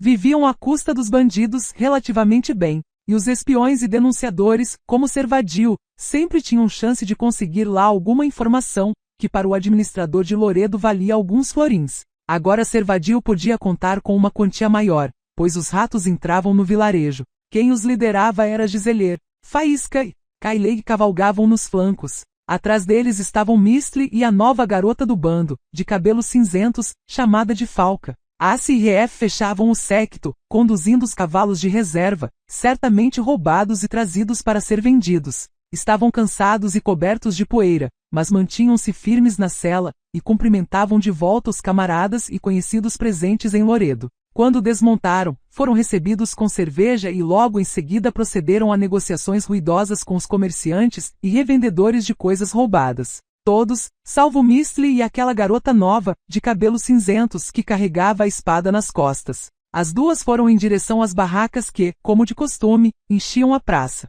Loredo tinha seus dias de feira, nos quais a oferta de mercadorias era excepcionalmente rica e diversificada, por causa da presença dos bandidos. Hoje era um dia desses. Servadio seguiu as garotas cautelosamente. Para ganhar dinheiro, tinha de denunciar, e para denunciar, tinha de ouvir. As duas examinavam lenços multicoloridos, miçangas, blusas bordadas, mantas e testeiras ornamentadas para os cavalos. Remexiam as mercadorias, mas não compravam. Misty segurava o braço da garota de cabelos cinzentos quase o tempo todo. O espião aproximou-se prudentemente, fingiu que olhava para correias e cintos na barraca do celeiro. As garotas conversavam em voz baixa e ele não conseguia entender. Tinha medo de ficar mais perto, pois poderiam notar e suspeitar de alguma coisa. Numa das barracas vendia-se algodão doce. As duas foram até lá. Misty comprou 2 pauzinhos envolvidos no doce nível e entregou um à garota de cabelos cinzentos, que delicadamente mordiscou um fiapinho. Pequenos flocos brancos colaram em sua boca. Misty limpou-a com um gesto cuidadoso e terno. A garota regalou os olhos cor de esmeralda, lambeu os lábios devagarinho e deu um sorriso, inclinando a cabeça num gesto de brincadeira. Servadio arrepiou-se e sentiu uma gota de suor frio descer da nuca. Por entre as escápulas. Lembrou-se dos boatos que corriam a respeito das duas bandidas. Decidiu recuar às escondidas, pois estava claro que não conseguiria ouvir nem espiar nada. As garotas falavam coisas sem importância, enquanto perto dali, no lugar onde se reuniam os líderes dos bandos de salteadores, Gizeler, Kailei e os restantes brigavam aos berros, barganhavam, gritavam e toda hora colocavam as canecas debaixo da torneira do barril. Lá Servadio tinha chances de recolher informações. Um dos ratos poderia mencionar algo ou mesmo aludir aos próximos planos do bando, seu percurso ou seu destino. Se conseguisse ouvir uma informação importante, ia passá-la a tempo aos soldados do administrador do vilarejo ou aos agentes de Nilfgaard, que se interessavam vivamente pelos ratos, então a recompensa estaria praticamente garantida. E se o administrador, com base em suas informações, conseguisse montar uma emboscada bem-sucedida, Servadio poderia contar com uma quantia bem grande. Compraria um casaco de pele de carneiro. Para minha mulher, pensou, entusiasmado, e para as crianças finalmente compraria sapatos e alguns brinquedos, e para mim. As garotas passeavam por entre as barracas, lambendo e mordiscando fiapos do algodão doce. De repente Servadio reparou que alguns sujeitos as observavam e apontavam os dedos para elas. Conhecia-os, eram larápios e ladrões de cavalos da quadrilha de Pinto, conhecido como Arranca-Borla. Os bandidos trocaram alguns comentários provocadores em voz alta e caíram numa gargalhada. Misty estreitou os olhos e segurou o braço da garota de cabelos cinzentos. Rolinhas! Bufou um dos ladrões do bando de Arranca-Borla, alto e desengonçado, com um bigode que parecia um maço de estopa. Olhem só, daqui a pouco uma vai dar um beijinho na outra. Servadio viu a garota de cabelos cinzentos tremer, viu Misty encravar os dedos no ombro dela. Os outros ladrões também gargalharam. Misty virou-se devagar. Alguns deles imediatamente pararam de rir, mas o de bigode de estopa ou estava demasiado embriagado ou completamente desprovido de juízo. Talvez uma de vocês esteja precisando de um homem.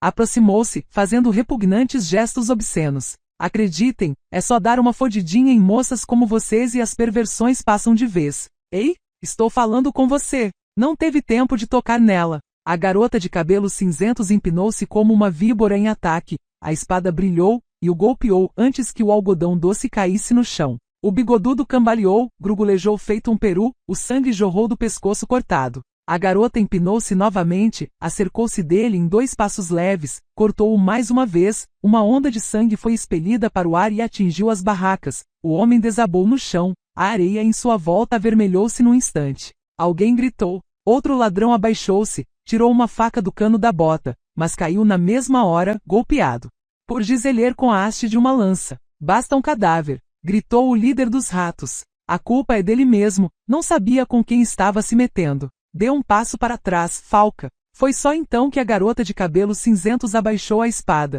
Gizeler levantou um saquinho cheio de moedas e sacudiu-o. Segundo as leis de nossa irmandade, pagarei pelo morto. Honestamente, de acordo com o peso, 1 thaler por libra desse cadáver asqueroso. E com isso encerramos a briga. Está certo, camaradas. Ei, Pinto, o que você me diz? Faísca, Kaileg, Ref e A se posicionaram-se atrás do chefe. Os rostos estavam imóveis, feito pedras, as mãos postas nos cabos das espadas. Está certo, pronunciou-se Arrancabola do meio do grupo de bandidos. Era um homem de estatura baixa e pernas tortas, usando uma túnica de couro. Você é justo, diz Elier. A briga está encerrada. Servadio engoliu em seco, tentando passar despercebido pela multidão que cercava o local do tumulto. De súbito, sentiu que não tinha a mínima vontade de ficar próximo dos ratos e da garota, de cabelos cinzentos chamada Falca. De repente, chegou à conclusão de que o prêmio oferecido pelo administrador não era tão alto quanto pensara que fosse. Falca embainhou a espada calmamente e olhou ao redor.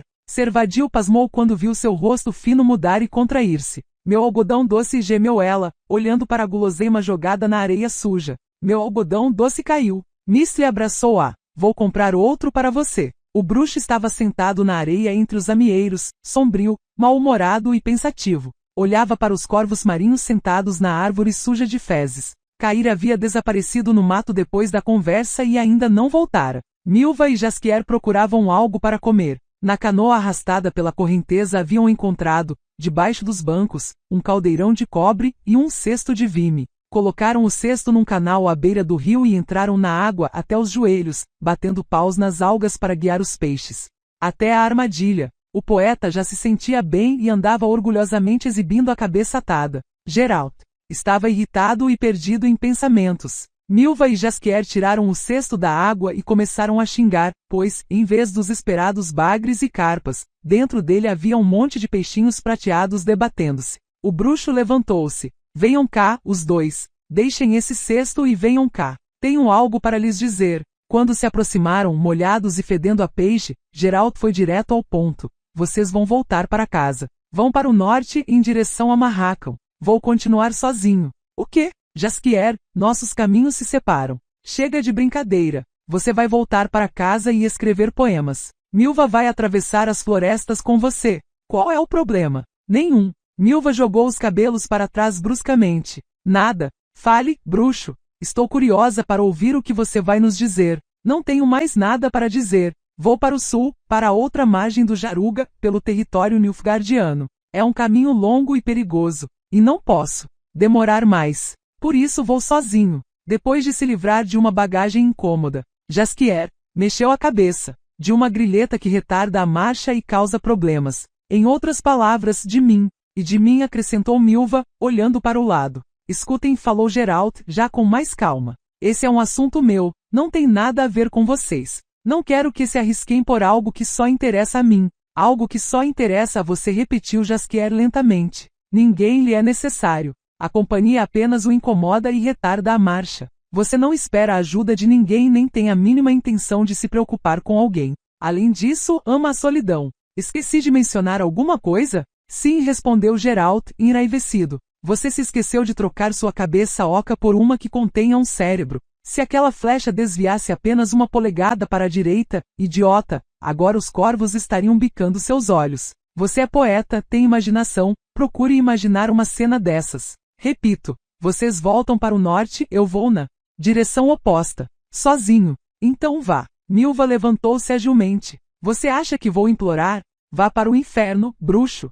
Venha, Jaskier, vamos preparar alguma comida. Estou morrendo de fome, e quando o escuto, fico enjoada. Geralt virou a cabeça. Observava os corvos marinhos de olhos verdes secando as asas nos galhos da árvore cheia de fezes. De repente sentiu um forte cheiro de ervas e xingou furiosamente. Você está abusando de minha paciência, Regis. O vampiro, que aparecera do nada, despercebido, não se abalou e sentou-se junto dele. Preciso trocar o curativo do poeta, falou com calma. Então vá até ele, mas fique longe de mim. Regis suspirou, sem intenção de se afastar. Ouvia há pouco sua conversa com Jaskier e a arqueira disse num tom de leve deboche. É preciso admitir que você possui um verdadeiro talento para atrair as pessoas. Embora pareça que o mundo inteiro conspire contra você, os companheiros e aliados que querem ajudá-lo são por você ignorados. O mundo está às avessas. Um vampiro vai me ensinar como lidar com as pessoas? O que você sabe sobre os humanos, Regis? A única coisa que você conhece é o sabor de seu sangue.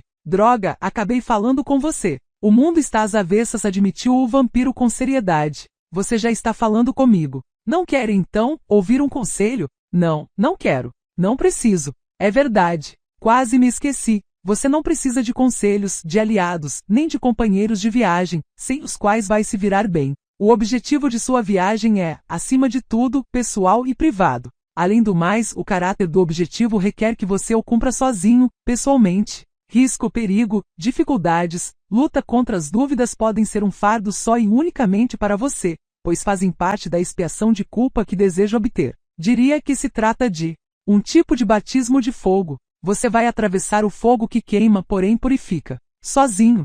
Solitariamente. Porque, se alguém o apoiasse, o ajudasse nisso, assumiria pelo menos uma pequena parte desse batismo de fogo, dessa dor, dessa penitência. Isso empobreceria o ato, privaria você de sua devida participação numa parte dessa expiação, que, no entanto, é apenas exclusivamente sua expiação. Só você tem uma dívida a pagar, e não quer pagá-la contraindo dívidas com outros fiadores. Estou seguindo um raciocínio lógico? Tão lógico que até soa estranho estando sóbrio. Sua presença me incomoda, vampiro. Por favor, deixe-me sozinho com minha expiação. E com minha dívida. Agora mesmo. Regis levantou-se. Fique aí e pense bem. De todo modo, vou lhe dar um conselho. A necessidade de expiação, de um batismo de fogo purificador, e o sentimento de culpa não são coisas às quais você pode reivindicar um direito exclusivo. A vida difere da atividade bancária. Ela admite dívidas que podem ser pagas endividando-se com outros. Afaste-se, por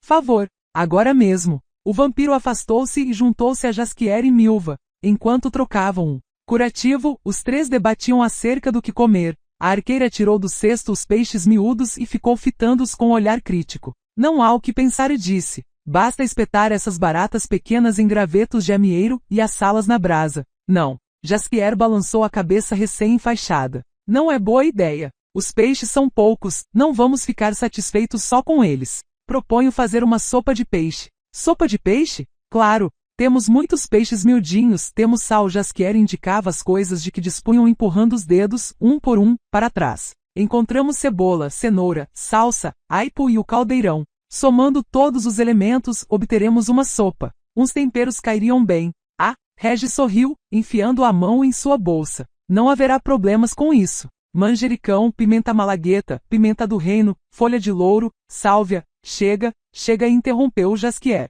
Chega, não precisamos de mandrágora na sopa. Bem, mãos à obra. Milva, limpe os peixes. Limpe-os você. Vejam só. Acham que só porque há uma mulher no grupo, vão fazê-la ralar na cozinha. Vou trazer a água e acender o fogo. E vocês que se virem sozinhos com esses misgurnos. Não são misgurnos, falou Regis. São escalos, rutilos, acerinas e bremas. Ora. Jaskier não se conteve. Pelo que vejo, você sabe de peixe. Sei de várias coisas, se admitiu o vampiro com indiferença, sem um tom de orgulho na voz. Estudei aqui e acolá. Já que você é tão sábio, Milva soprou mais uma vez em direção ao fogo, e levantou-se em seguida. Então esvicere sabiamente esses peixinhos. Vou buscar a água. Você consegue trazer um caldeirão inteiro? Geralda, ajude-a. Consigo, bufou a arqueira. Não preciso da ajuda dele, ele tem seus assuntos pessoais, e não se deve atrapalhá-lo. O bruxo virou a cabeça, fingindo que não ouvira. O poeta e o vampiro limparam os pequenos peixes com agilidade.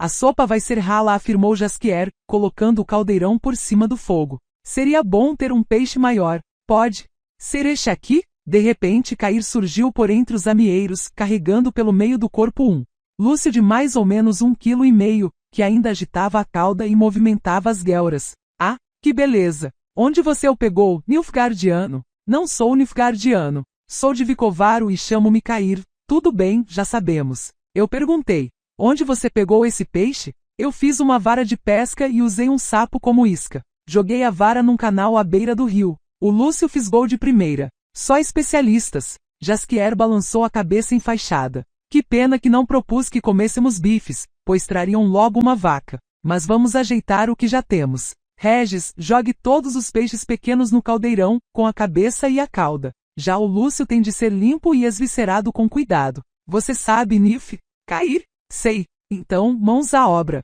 Droga, Geralt, você pretende ficar sentado aí por muito tempo com essa cara fechada? Descasque os legumes. O bruxo levantou-se, obediente, e aproximou-se, mas sentou-se assintosamente longe de Cair. Antes que conseguisse reclamar que não tinha uma faca, o Nilfgaardiano, ou Vicovariano, entregou-lhe a sua e sacou outra do cano da bota. Geralt aceitou, balbuciando um agradecimento. O trabalho em conjunto corria bem. O caldeirão, cheio de peixes pequenos e legumes, logo levantou fervura e espuma. O vampiro recolheu a espuma habilmente com uma colher talhada por Milva. Depois de cair, esviscerar e dividir o Lúcio, Jaskier jogou no caldeirão a cauda, as barbatanas, a espinha dorsal e a cabeça dentada do predador e mexeu o caldo. Nhão, nhão, que cheiro gostoso! Quando tudo isso cozinhar, vamos coar os resíduos. Só se for com a atadura. Milva franziu o senho, talhando outra colher. Como você quer coar se não temos coador? Cara Milva Regis sorriu. Não fale. Assim, podemos substituir aquilo que não temos por aquilo que temos. É apenas uma questão de iniciativa e pensamento positivo. Vá para o inferno com esse seu papo sábio, vampiro. Vamos usar minha cota de malha como coador, falou Cair. Qual é o problema? Vou lavá-la depois. Você também vai lavá-la antes, e declarou Milva. Do contrário, não vou comer essa sopa. O procedimento de coar correu com facilidade. Cair, agora jogue o Lúcio no caldo, ordenou Jaskier. Que cheiro gostoso, nhão, nhão. Não ponham mais madeira, deixem só arder de leve. Geralt, onde você está enfiando essa colher? Agora não pode mais mexer. Não grite. Não sabia. O desconhecimento. Regis sorriu. Não constitui uma desculpa para as ações impensadas. Quando não se sabe, ou quando se tem dúvidas, é bom pedir um conselho. Calha a boca, vampiro. Geralt levantou-se e virou de costas. Jaskier bufou. Olhem só, ficou zangado. É o jeito dele, afirmou Milva, contorcendo os lábios. Falastrão. Quando não sabe o que fazer, só fala e fica zangado. Ainda não perceberam? Há muito tempo, disse Cair com voz baixa. Acrescentar pimenta. Jaskier lambeu a colher e estalou a língua. Acrescentar um pouco mais de sal. Agora sim, está perfeita. Vamos tirar o caldeirão do fogo. Caramba, está quente. Não tenho luvas, eu tenho, Cair disse. E eu. Regis segurou o caldeirão pelo outro lado. Não preciso de luvas. Tudo bem. O poeta limpou a colher nas calças. Vamos, pessoal, sentem-se. Bom apetite. Geralt, está esperando por um convite especial? Ou talvez pelo arauto e pela fanfarra? Todos cercaram o caldeirão posto na areia, fazendo um círculo apertado em volta dele. Por um bom tempo o único barulho que se ouvia era o sorver ruidoso, interrompido por um assoprar nas colheres. Depois de comerem metade do caldo, começaram a pescar cuidadosamente os pedaços do Lúcio, até, por fim, arranharem com as colheres o fundo do caldeirão. Comi que nem uma porca, e gemeu Milva. Até que essa sopa foi boa ideia, Jaskier. Exatamente, admitiu Regis. O que diz, Geralt? Digo, obrigado. O bruxo levantou-se com dificuldade e massageou o joelho, que começou a doer de novo. É suficiente? Ou precisam de fanfarra? Com ele é sempre assim. O poeta fez um gesto de indiferença com mão. Não lhe deem atenção. Até que vocês têm sorte, eu tive de ficar com ele quando brigava com aquela tal Yennefer, uma beleza de pele alva e cabelos cor de ébano. Seja mais discreto, repreendeu o vampiro. E não se esqueça, ele tem problemas. Os problemas. Cair abafou um arroto. Devem ser resolvidos. Ah, falou Jaskier. Mas como? Milva bufou e acomodou-se na areia quente. O vampiro é sábio, deve saber. A questão não é saber, mas ser capaz de avaliar as conjunturas, se disse Regis com calma. E quando você avaliar as conjunturas, chegará à conclusão de que estamos lidando com um problema insolúvel. Toda essa aventura não tem chance de ser bem-sucedida. A probabilidade de achar seria nula. Mas não se pode falar assim, debochou Milva. É preciso ter iniciativa e pensamento positivo, como no caso do coador. Se não o temos, podemos substituí-lo por outra coisa. Eu penso assim. Até há pouco, continuou. Vampiro, pensávamos que Ciri estava em Nilfgaard. Chegar até lá e libertá-la ou até sequestrá-la parecia uma tarefa irrealizável. Agora, depois das revelações de Cair, não sabemos sequer onde ela está. É difícil falar em iniciativa quando não se tem nem ideia de que direção tomar. Então o que devemos fazer? Enervou-se Milva. O bruxo insiste em seguir para o sul. Para ele, Regis sorriu. Os pontos cardeais não têm importância. Para ele, tanto faz para que lado seguir, o que lhe interessa é não ficar parado. É seu verdadeiro princípio. O mundo está cheio de maldade, então é preciso ir para onde a vida levar e aniquilar o mal encontrado no caminho, contribuindo, assim, para o bem. O resto virá sozinho. Ou, em outras palavras, o movimento é tudo, o objetivo é nada. Burrice, comentou Milva, já que seu objetivo é Ciri. Então ela seria nada? É brincadeira, admitiu o vampiro, olhando sorrateiramente para Geralt, que ainda estava virado de costas. E uma brincadeira sem tato. Desculpem-me. Você está certa, cara Milva. Nosso objetivo é Siri. E, como não sabemos onde ela está, seria sensato conseguir essa informação e dirigir adequadamente nossas ações. O assunto da criança surpresa, percebo, palpita com questões como magia, destino e outros elementos sobrenaturais. E eu conheço alguém que tem muita familiaridade com esses assuntos e com certeza nos ajudará. Ah, alegrou-se Jaskier. Quem é? Onde está? É longe daqui? Mais perto do que a capital de Nilfgaard. Na verdade, bem perto. Em Angrena, deste lado do Jaruga. Estou falando do Círculo Druida, que está situado nas florestas antigas em Caiddu. Vamos sem demora. Será que nenhum de vocês, disse Geralt por fim, nervoso, acha conveniente pedir minha opinião? Sua? Jaskier virou-se para ele. Você nem sabe o que fazer. Até a sopa que acabou de tomar você nos deve. Se não fosse por nós, estaria com fome. E nós também, caso esperássemos por sua iniciativa. Esse caldeirão de sopa é o fruto de nossa cooperação, o efeito do esforço de todo o grupo, de uma equipe unida pelo mesmo objetivo. Você entende isso, amigo? Como ele poderia entender? Milva franziu o senho. Ele vive repetindo que tudo é ele, sozinho, um lobo solitário. É nítido que não dá nem para caçador, que não é familiarizado com a floresta. Um lobo não caça sozinho, nunca. O lobo solitário é só uma lenda dos burgueses. Mas ele não entende. Entende sim. Regis sorriu com os lábios cerrados, como de costume. Ele só se faz de bobo, confirmou Jaskier. Mas eu continuo acreditando que, por fim, ele fará uso de seu cérebro. Quem sabe ele consiga tirar as conclusões certas. Quem sabe entenda que a única atividade que dá certo quando executada sozinha é bater punheta. Cair mavr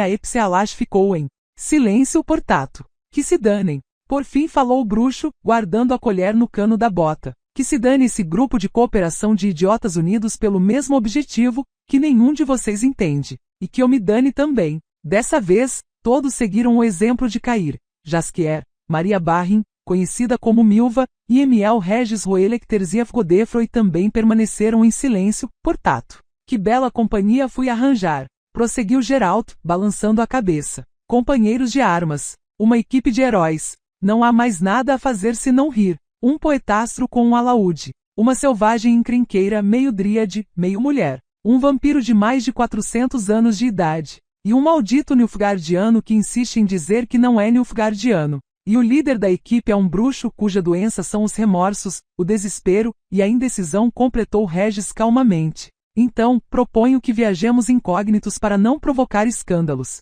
Ou risadas, acrescentou Milva.